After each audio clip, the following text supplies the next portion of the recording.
Kongreso na amendahan ng rice tarification law to allow the NFA to sell cheap rice in the markets. Will you support this initiative? Yes. And will you certify it as urgent? Yes, it is something that has come up.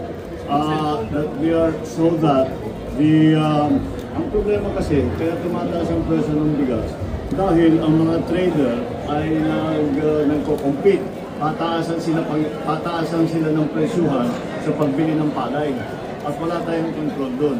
Kung magkaroon ng mga amendments sa NFA at sa rice tarification, sa NFA charter at saka sa rice tarification law, magagawa natin, makokontrol natin, magkaroon tayong influence dun sa presyuhan, sa pagbili ng palay at sa pagbenta ng bigas. So that's what we are going on.